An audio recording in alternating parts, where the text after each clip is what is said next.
काँग्रेसचे नेते राहुल गांधी हे पत्रकार परिषद घेत आहेत, आपण पाहूया. Everyone safe? Broadly? No, I mean from COVID. I'm not, please, I don't mean from losing your jobs, I mean from COVID.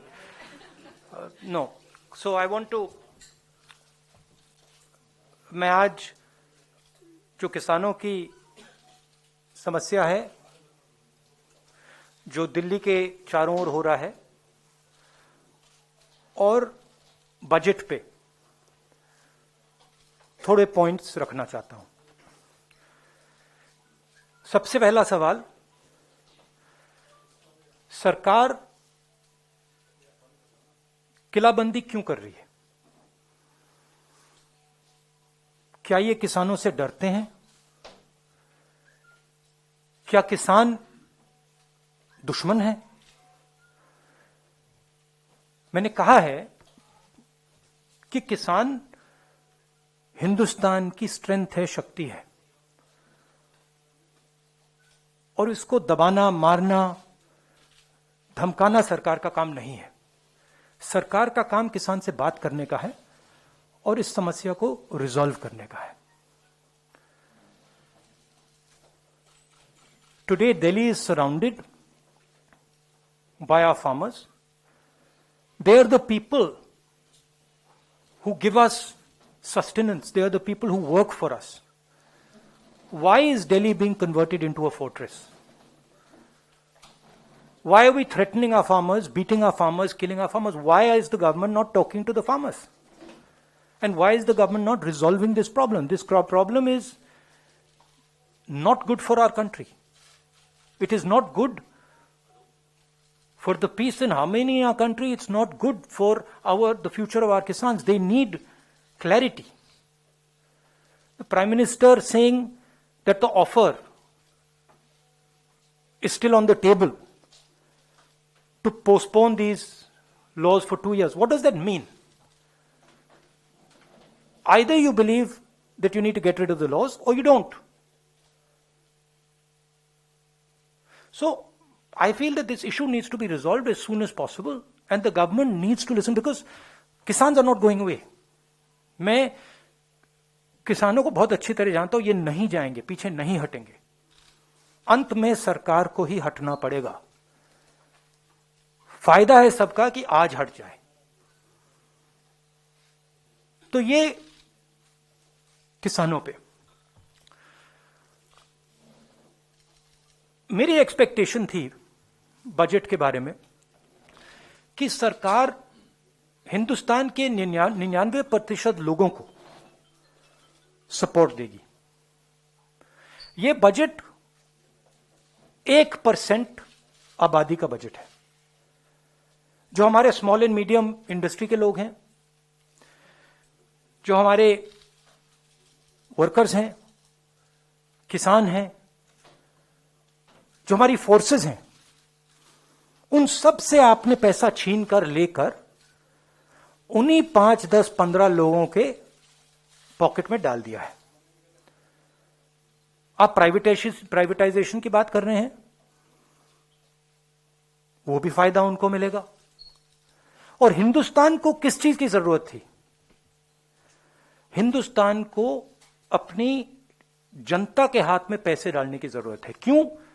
क्योंकि अगर हम अपनी अर्थव्यवस्था को चालू करना चाहते हैं तो वो कंजम्पशन से ही होगी, वो सप्लाई साइड से नहीं हो सकती है.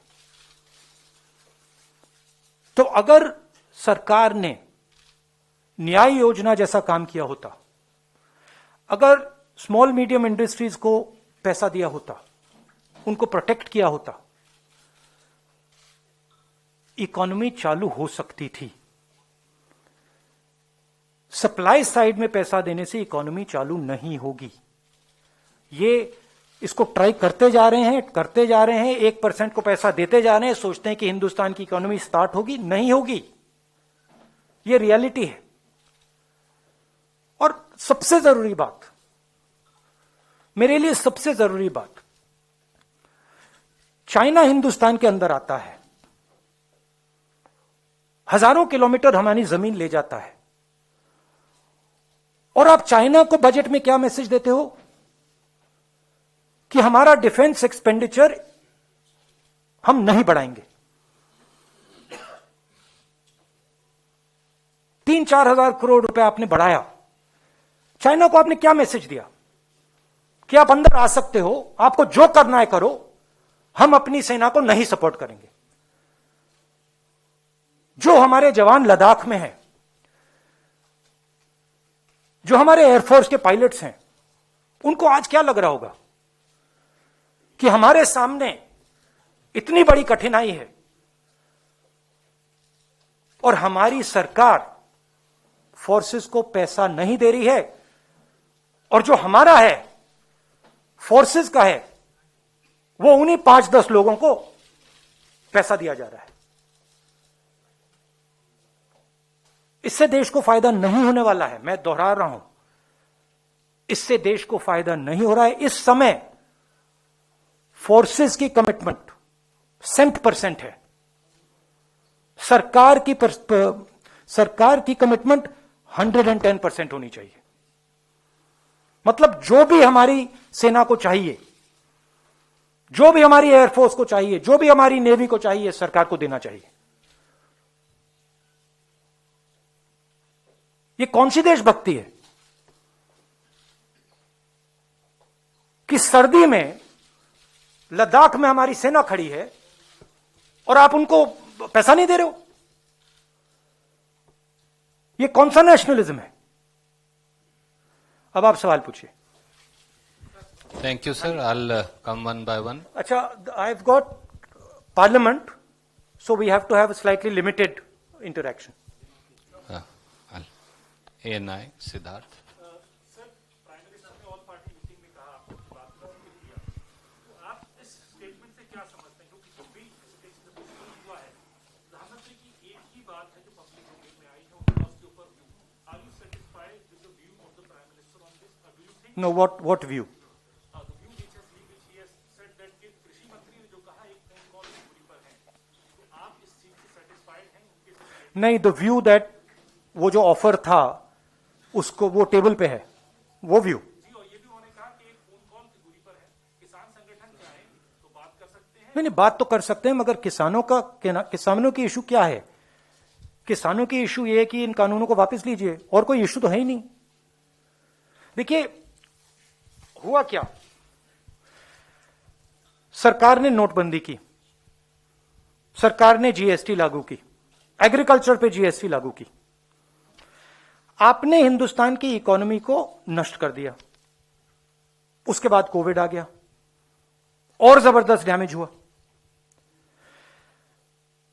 ब्राइट स्पॉट क्या था?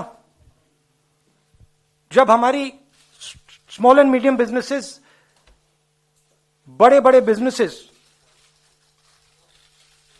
से कोविड से चोट लगी, ब्राइट स्पॉट क्या था? ब्राइट स्पॉट एग्रीकल्चर था। आपको याद होगा कुछ महीने पहले, एग्रीकल्चर इज ब्राइट स्पॉट, मतलब किसानों ने काम कर लिया, किसानों ने हिंदुस्तान को बचाया। अब आप उनकी जिंदगी नष्ट कर रहे हो। वो हमारी रीढ़ की हड्डी, अब उनको मार रहे हो आप, और फिर आप कह रहे हो 1 फोन कॉल अवे। मतलब क्या 1 फोन कॉल अवे? क्या वो प्रधानमंत्री से बातचीत थोड़ी करना चाहते हैं? वो अपना कानून, ये जो कानून है उसको वापस लेना चाहिए प्रधानमंत्री। और बातचीत क्या है उसमें? तो जो एक हिंदुस्तान का एक ब्राइट स्पॉट था उसको भी आपने तोड़ दिया। उमा शंकर जी. राहुल, बहुत सारी अंतर्राष्ट्रीय हस्तियों ने ट्वीट करके किसान जो आंदोलन चल रहा है उसके प्रति अपना समर्थन जताया है। उस पर विदेश मंत्रालय की प्रतिक्रिया आई है कि ये जो है ये सही नहीं है और तोड़ मरोड़ कर पेश किया गया है इन सब तथ्यों को। इसमें मुझे इंटरेस्ट नहीं है। ट्वीट्स पे आपकी क्या प्रतिक्रिया? कोई ओपिनियन नहीं है मेरा। ये हमारा इंटरनल मैटर है, ये किसानों का मैटर है। बात क्लियर है कि ये जो कानून है ये वापस लेने हैं। Thank you. PTI, Sanjeev Singh.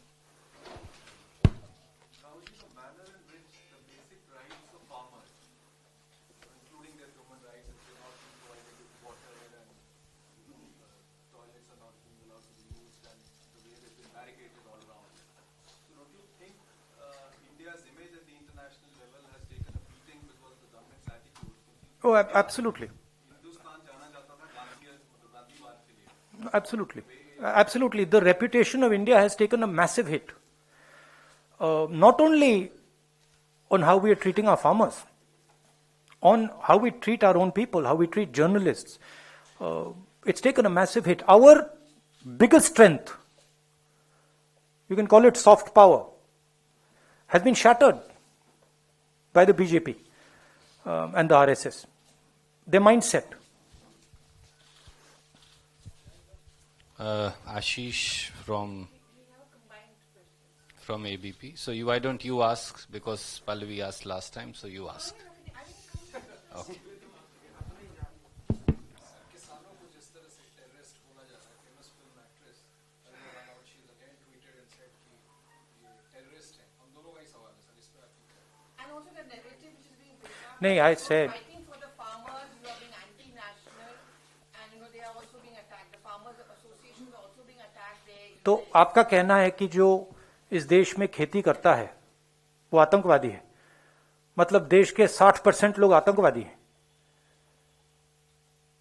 मतलब सिर्फ आरएसएस के लोग आतंकवादी नहीं है, बाकी सब आतंकवादी हैं. ये किसान हैं, अपना हक मांग रहे हैं. सिंपल सी बात है, आप उनका हक छीन के अपने 5-7 मित्रों को देना चाहते हो. जैसे आप हिंदुस्तान की सब इंडस्ट्रीज को मोनोपोली बना रहे हो, वही आप करना चाहते हो. किसान आपसे लड़ रहा है, आप उसको आतंकवादी कह रहे हो. Anand from India Today. Some 120 farmers have been booked so far by the Delhi police under serious charges like sedition and luafa. Farmer unions claim that some more are missing, still missing. Yeah. They don't know where they are, their whereabouts are not known. What is your opinion of what happened on the 26th of January at the Red Fort where the flag was hoisted? Those who hoisted have still not been apprehended by the police. In my last press conference, I said I want to understand who is the person responsible for letting those people into the Red Fort. The Home Minister needs to explain to us what he was doing and why these people entered the Red Fort. That's the explanation that I want to hear. Thank you, sir. Can we go to Mausami from Aaj? Okay, why don't you ask first? statement है, उसमें भी कहा गया है कि गणतंत्र कुछ vested interest है जो इसके पीछे हैं, और गणतंत्र दिवस पर जो भी लाल किले पर हुआ. देखिए, ये डिस्ट्रैक्शन करने की बीजेपी का तरीका है. फैक्ट ऑफ द मैटर है, अगर लाल किले में किसी ने गलत काम किया तो वो होम मिनिस्ट्री की जिम्मेदारी है. होम मिनिस्ट्री का काम है कि उन लोगों को रोकें और उन पे एक्शन लें. होम मिनिस्ट्री को समझाना चाहिए कि वो अंदर घुसे कैसे. Basically if you look at the broader picture, essentially what has happened is that the government is now unable to control the situation.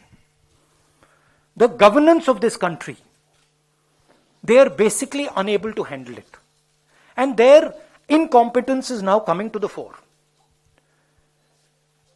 They have messed up the economy, they have messed up the harmony, they have messed up the defense, and they want to keep distracting India with non-events. I am saying that the country is in a dangerous position. I am seeing that the world is in flux. I am seeing that we have a aggressive China on the border. They have a clear vision of what they want to achieve. We do not have one. We are completely unclear about what we want to achieve. And it is dangerous for the country. When you have a situation on the border like this, you are destroying your economic structure, you are weakening your economic strength. It is dangerous for the country. Like I said in February, COVID is dangerous for the country.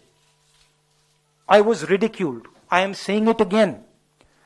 The conditions that we are going through are dangerous for the country.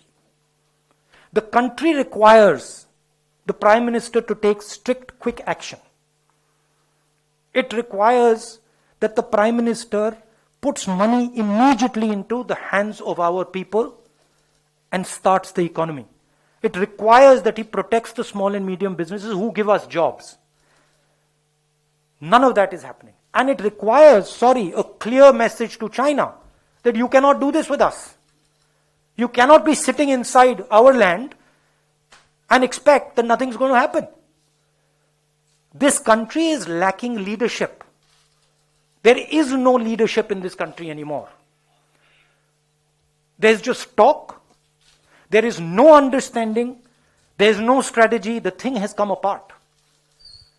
Now, of course, what is there is a media that is controlled. And so, reality of what is going on is not coming out. But believe me, that Maya is going to break.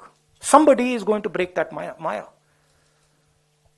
And so my constant request to the Prime Minister is do your job. Do your job. You've been elected to do your job. Your job is not to sell this country to 1% of the population. That's not your job. Your job is to protect the Kisans who are standing outside. That's your job. Go hold their hand, give them a hug, and tell them, what is it that I can do for you? Your job is to make sure that small and medium businesses can compete with China.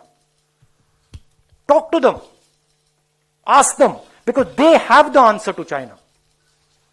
So the Prime Minister is basically given up. He is now on a different plane. He's got a beard, and that we are going somewhere else now. And the country is not being run. And it's my request. ABP माझा, उघडा डोळे बघा NEET.